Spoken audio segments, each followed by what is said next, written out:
Welcome everybody to the Genesis Mindset. Today I'll be going over some pDAI updates. Obviously we're roaring.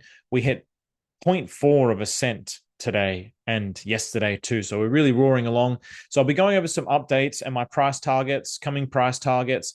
I'll also be going over one of NineIronCapital's recent tweets and the AI analysis I did of it across 3 LLMs, as well as the open discussion or debate, if you will, he and I had about the possibilities of a fast peg or a slow peg. Price targets. So my price targets, I'm expecting or hoping that within the next 2 weeks, 2 to 3 weeks, we will see pDAI get to the 1 cent mark.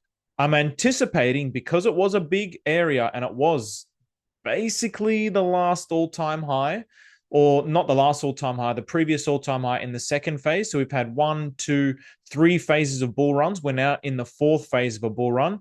In the second phase, the 1 cent mark, it didn't penetrate through. So I think that there's going to be a lot of resistance there, but I do think that there's enough strength and conviction and curiosity in the market to punch through it. And I think if the macro environment continues to look good, then we will head towards all-time highs heading into August.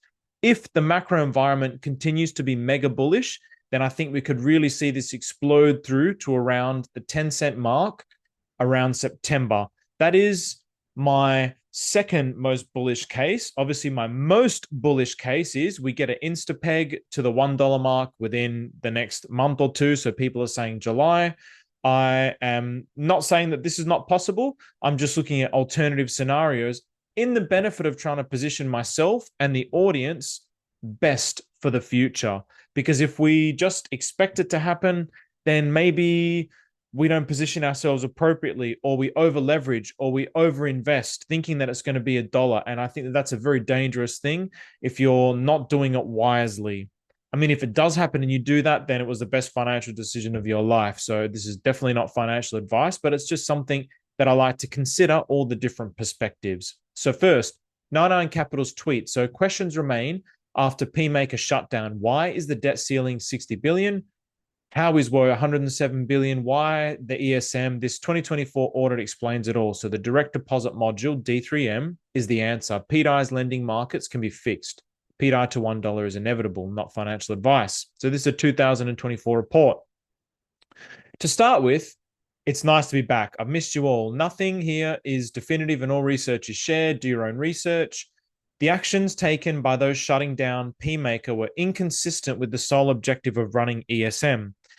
Have a look at the metrics below the debt ceiling. 600 billion. The debt ceiling is 600 billion. The woe is 107 billion. The total debt is 128 billion. Why create these metrics if the sole purpose is ESM? There was no need.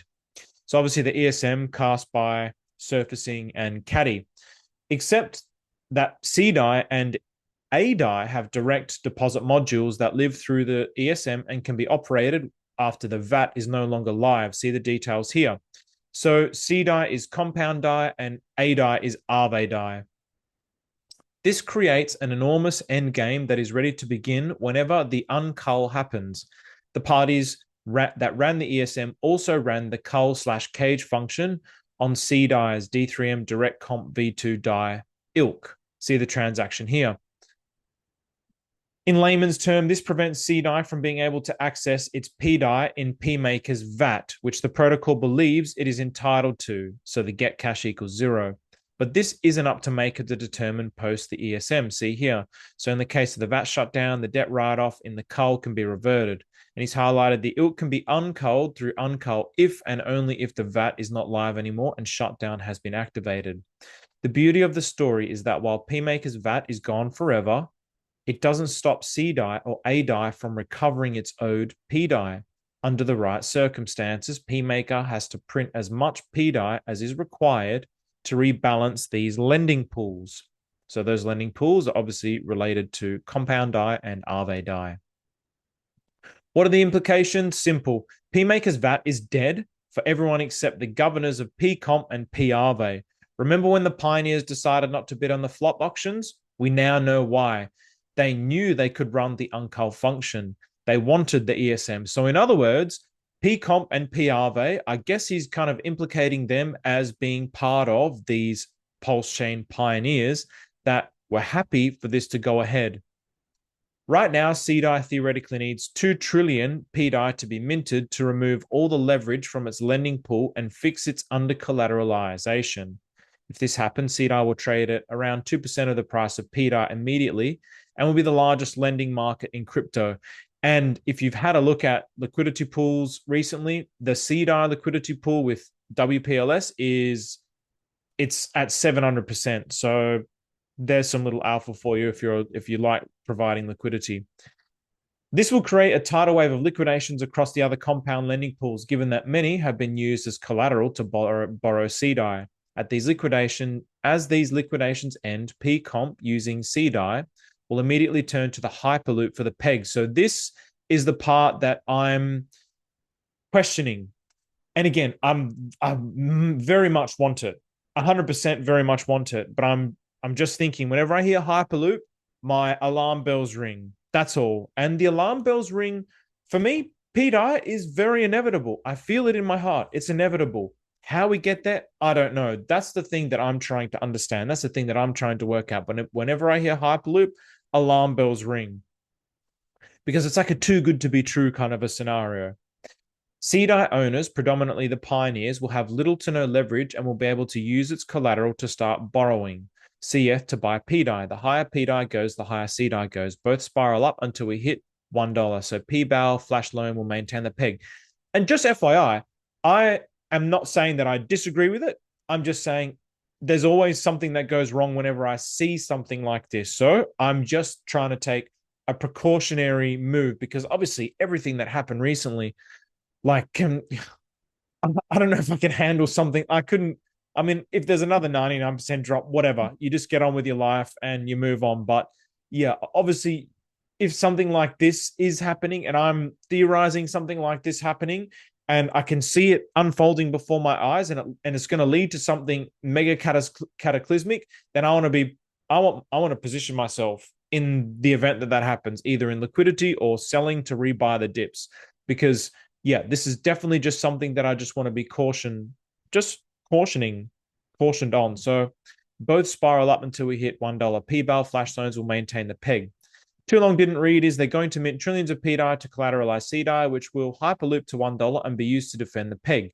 pComp will leverage its pDAI assets within the lending pools to mint burn CF to buy back sell pDAI. The pDAI is inevitable. This report tells us every single last detail we need to clarify the missing pieces post the shutdown. All we're waiting for is for the unculled to be cold.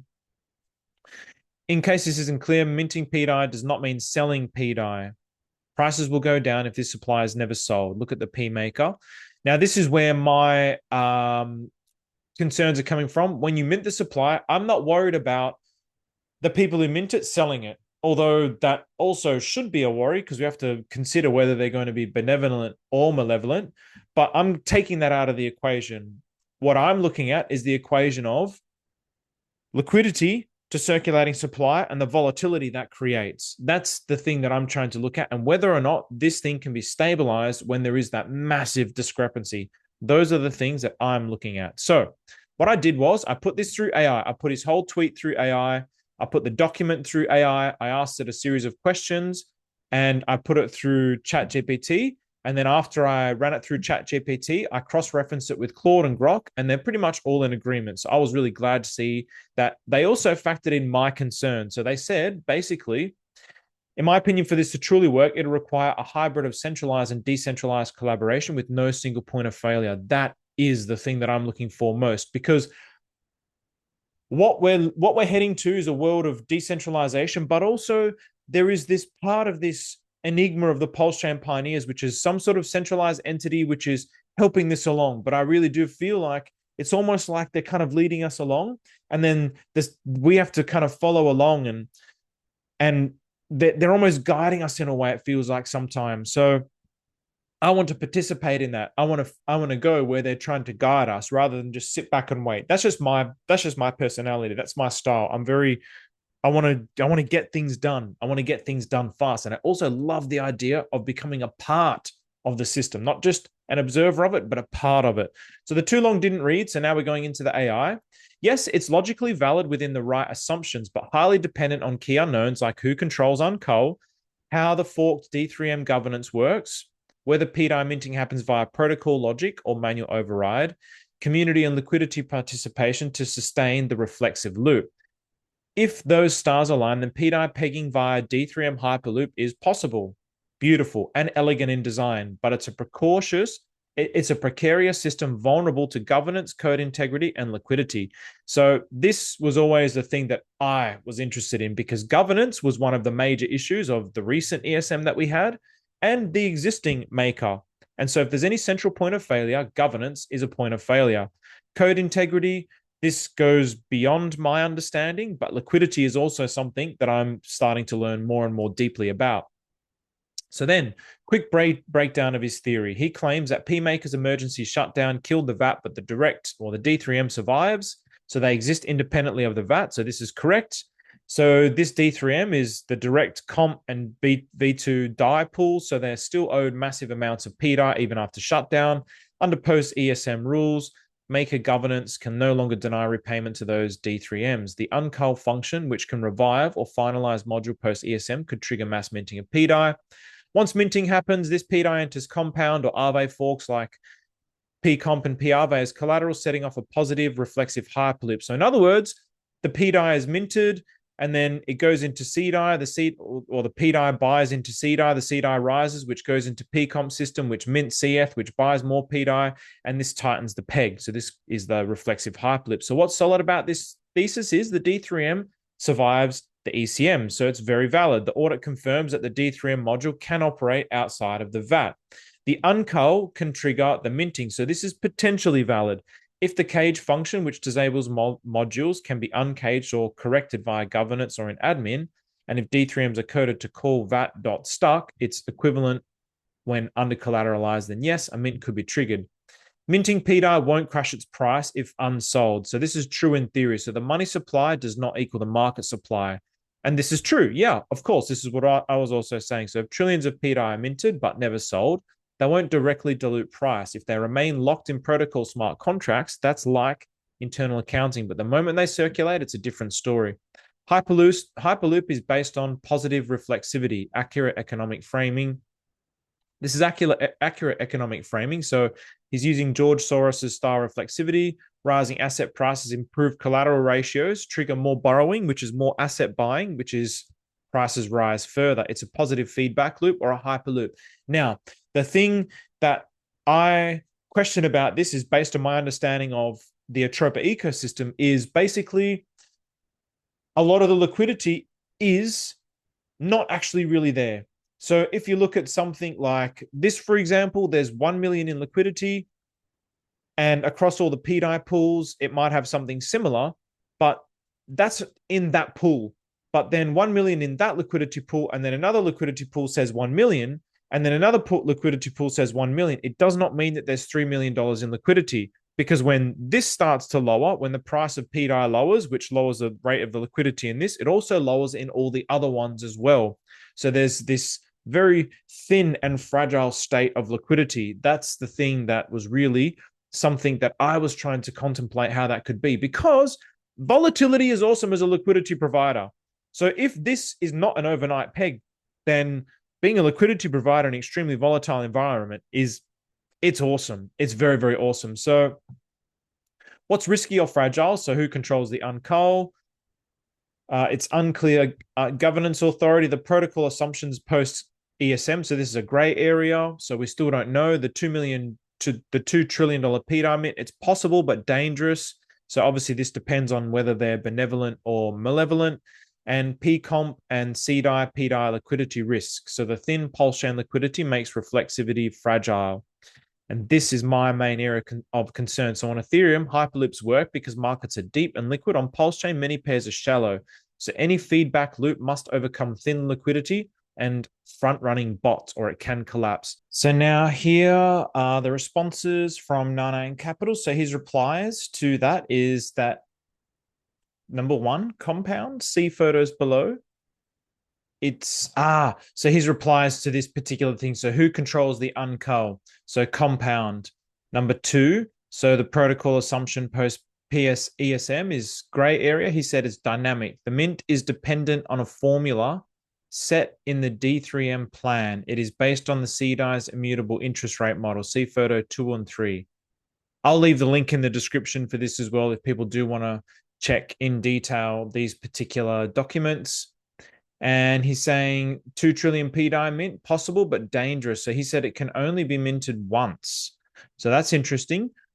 It's not necessarily the mint or the mint amount that I have an issue with. It's more this point number 4, which is the one that we really dove into. So illiquidity helps reflexivity. Less buying drives higher prices. So hang on, less buying drives higher prices. Less buying drives higher prices. That doesn't make sense. Maybe he meant to say less selling drives higher prices. That's a bit confusing. In any case, I responded the ETH compound team, or who we might think is the ETH compound team. So this is, and he just said, no, the compound governance is dynamic as PComp tokens are earned through participation. pDAI's minting has led to enough PComp appointing the pioneers as admins.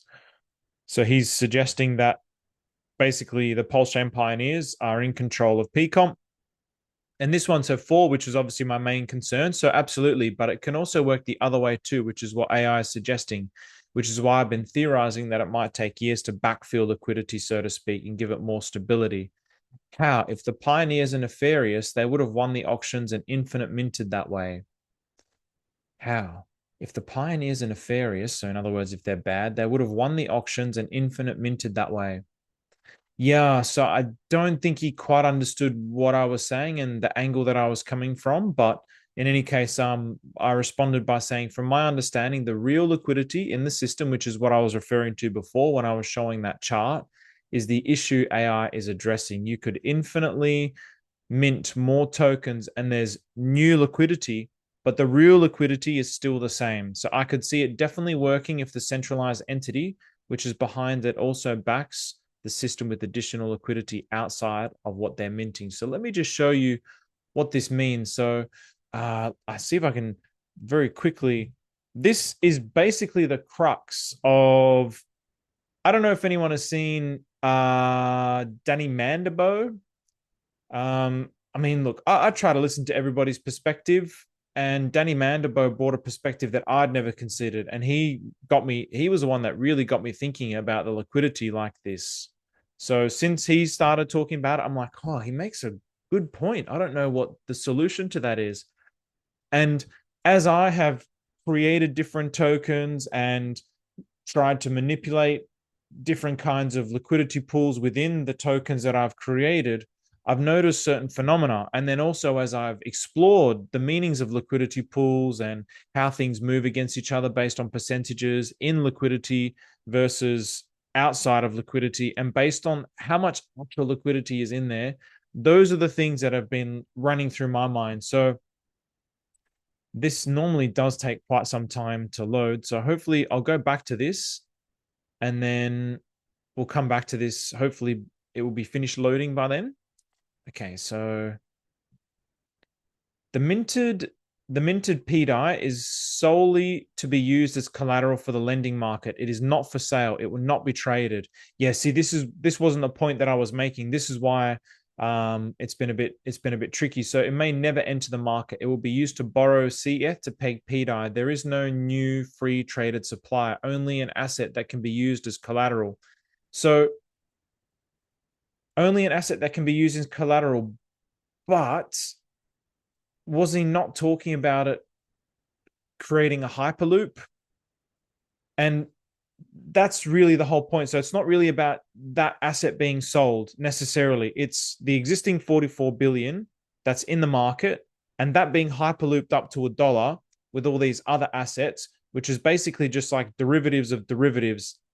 This is what happens with liquidity pool versal.app. Actually, you can just check this for yourself. If you go here, you'll go to the top liquidity pools and it will be these random ass liquidity pools. And I showed it on stream the other day that will have like hundreds of millions of liquidity in there. But if you try to sell into those pools, you're basically selling against yourself with such a, like, the slippage is huge. And so that's what I'm saying, because the actual liquidity in there is not much. And so it would be the same as this. So you'd be selling against yourself in a pool that hasn't had any outside real liquidity added into it. It's just had all these minted tokens that are increasing liquidity in an upward direction. That's the part where I'm like, oh, okay, how would this happen? So higher pDAI prices equals more buying pressure equals rising liquidity bonded pairs. I understand that, but that's basically the risk. So okay, I understand that and I have faith in that. But if that's being used to ratchet up the price in a hyperloop scenario, if it's done too fast, it can expose the thin liquidity in the existing pools. Am I making sense or am I totally off the mark? I don't understand. As pDAI prices rise, the value of the collateral rises, leverage ratios decline, and V2 pools automatically drag up the other half of the pool immediately. Higher pDAI prices equals more buying power equals rising liquidity bonded pairs. And basically what I was saying is the collateral rises, yes, but if there's not enough real liquidity in it, it can be very fragile. So look at pDAI and Atropa pool, for example, that has 40 million in it only because of the value of the assets. But then Atropa is bonded to hundreds of other tokens, which also have X amount of liquidity in them determined by price. Between the hundreds of pools, there might end up being less than 40 million, even though on paper it says a lot more. So in other words, one big seller can come along and wreck hundreds of pools just by selling one token. So even though with this theory, you can mint all these tokens and then add it to collateral, the on-paper number will be a lot higher than the real value. So in other words, if people are buying into pDAI now and it slowly goes up, the value is over time going to be built up into that. If we have this hyperloop scenario, which is basically like the Romans cutting coins, it hyperinflates the asset. That's the way that I'm imagining it in my mind. And so, yes, the value of it can quickly go up to $1, but there hasn't been any outside real liquidity that's actually gone into it. It's just been all these made up tokens. And so any big seller could come along and just take out the liquidity in there. So let's say now there's $10 million of liquidity in Pulsechain, just say, for example, and then no new liquidity comes into the system, but then we make this thing and we loop it up and it's now $1, then we've actually got like hundreds of billions of dollars in liquidity, but then not enough that can actually be, you will never be able to take out hundreds of billions. So then I'm thinking, how does that actually work?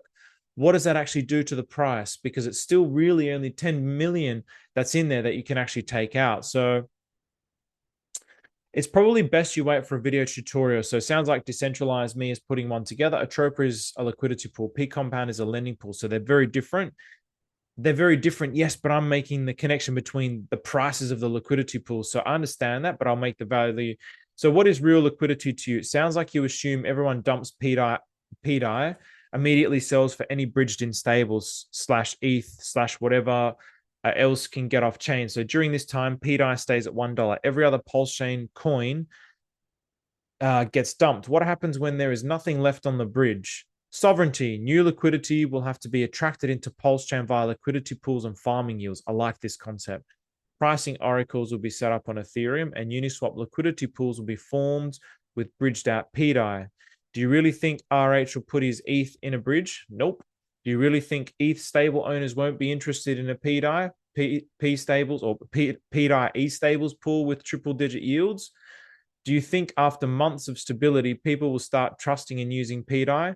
Nothing is fake about this. Your comments just reiterate that you don't believe in RH's ecosystem. That's definitely not the case. That's definitely not the case.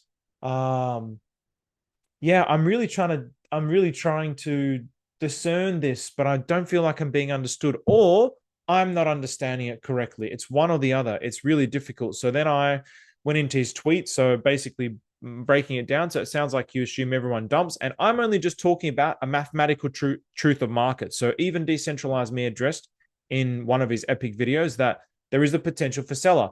It's just a mathematical objective truth. Within every market, there is going to be X percentage of sellers. It's a mathematical 100% irrefutable fact. It's a mathematical fact. So does the mathematical truth of the percentage of the sellers outweigh the actual real liquidity in the system? That's what I'm trying to discern.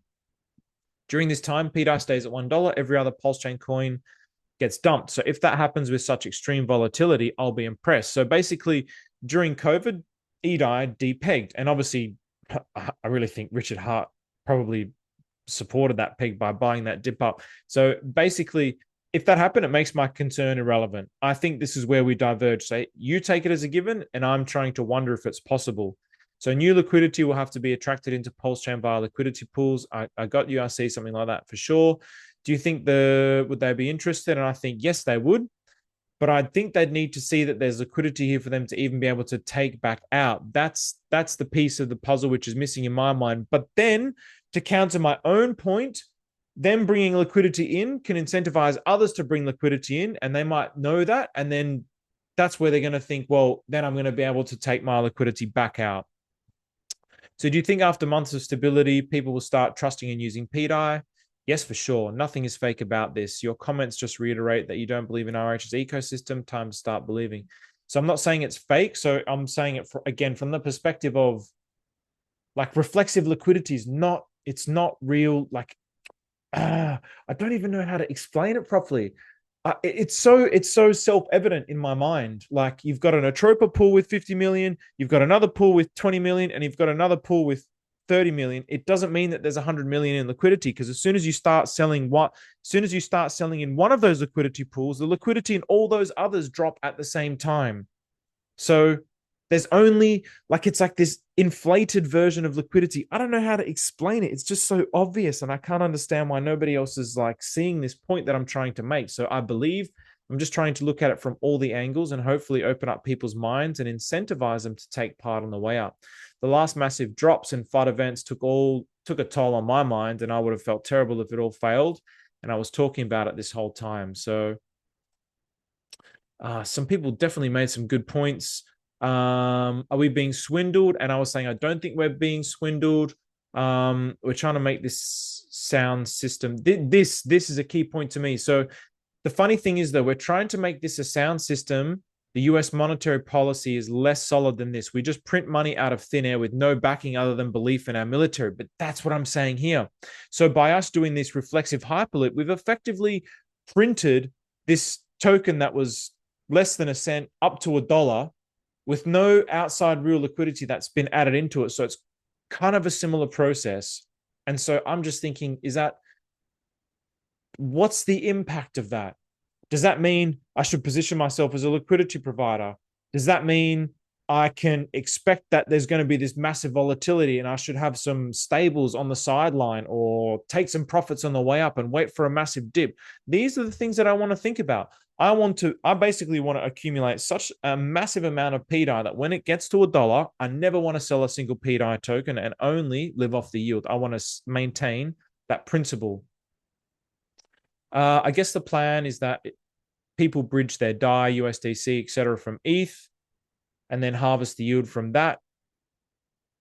The yield must be awesome though. Yeah. So he's talking about having a big yield, and even 5% on a $1 stable is effing awesome. I mean, if you have like 10 million pDAI now, for example, 5% on that is $500,000 a year. That's pretty good. That's pretty good. And this conversation got me thinking more. And so this exchange, so thank you very much, Nath the dog. So Nath the dog. So he was saying this is a great exchange. And I keep trying to think of this in ways that it could happen to best position myself, and similarly all the small people. So this is what I'm always trying to think about, the small people, because we always get taken advantage of by the whales. I know that there's going to be whales who have much bigger positions than me that are probably going to be selling it down on the way up. I know that as a fact of markets. So how can I position myself for that? And how can I help others position themselves for that as well? How can the little people become bigger in this new field of Pulsechain? How can we position ourselves to be bigger players on Pulsechain and protect the system? That's what I'm really very interested in. So I kind of get the feeling it could massively benefit the small players. So I kind of had this little enlightenment through a discussion with Pulse TV. What if the peg has thin liquidity as a feature? So it locks people into it because they can't sell. So basically, if there's the liquidity is so thin and it's $1 and you sell, but then you end up going to create like this massive slippage, and then it's going to have this massive volatility. And then we see these wild ratio charts where basically with ease, I can pick up tons more pDAI. and bring, as it's going back up to peg, I can swap, say, MX die for pDAI when the ratio is like way out of whack, and then I can bring that ratio back up. And then as liquidity enters more back into the system and it goes back to the dollar peg, I've like accumulated way more pDAI. Then I'm like, okay, well, if that's going to be the case, then it could be a feature, and I'd want to position myself in liquidity pools like what we saw in the Atropa pDAI pool. Like if you're ready to go in that pool, Pulsechain pDAI pools, if you're ready to go in those pools to scoop up that yield, scoop up that liquidity, do those swaps, teddy bear pDAI, whatever like pDAI ratios out there that exist, like, yeah, that would be something that I'd be very, very excited about. So yeah, that's what got me thinking maybe thin liquidity is actually a good thing. It locks people in, it forces them not to sell.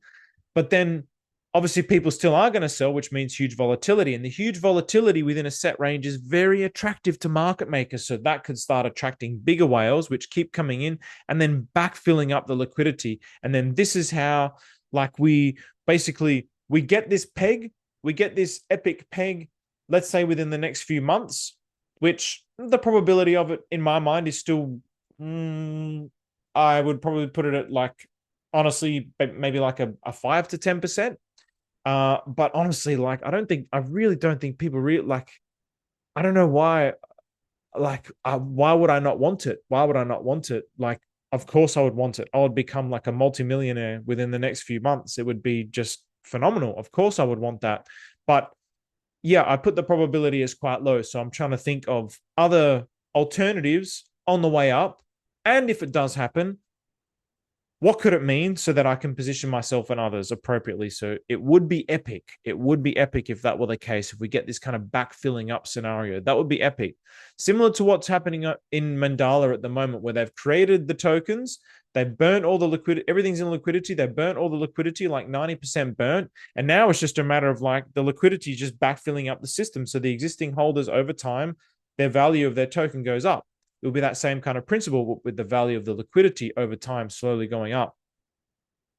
And there was a particular comment that someone made, which, let me just see. So okay. Yeah, I can't find that comment. But the crux of that comment, I think it was Shadow Moon, was basically he enjoyed that discussion, as did Sir Nathan the Dog. And he was talking about the fact that people are trying to really contemplate what this could mean for their future. What's the risk of this? If this is something where I think it's going to go to $1 and I'm being told it's like 100% going to go to $1 within the next few months, and I go, you know what? I'm rolling the dice. I'm going to take a loan out on my mortgage. I'm going to throw it all in there. It's like a 90 to 100% chance that it's going to be $1. I'm going to risk everything and I'm going to throw it in there, and I'm going to be a multimillionaire, and I'll be able to feed my kids. I'll be able to buy a new house, a new car, start a new business, and away we go. If that's their mindset and they take that risk and it doesn't happen and we have a massive dip, what kind of psychological impact will that have on them, on their mental health? Those are the things that I'm considering as well. It's really there's so many dynamics to this. And then also the fact that it's really fun to try and work out. It's like, well, I'm involved in the Pulsechain community, in the pDAI community. It's fun to kind of work out. So I did get banned again from the pDAI chat. I'm really not too sure why. I don't even think I said anything in there today. Perhaps it was from this discussion with Nine Iron. And it was somewhat ironic because I actually did a tweet today defending the admins and saying how hard it must be. So I'm not too sure why I got banned, but I got banned again from the Fed. So yeah, maybe it was Maria again, just losing his shit. So yeah, I don't know. It's kind of annoying, but I'm not stopping. I'm not stopping. So anyway, I hope everybody enjoyed this discussion. Take care, everybody.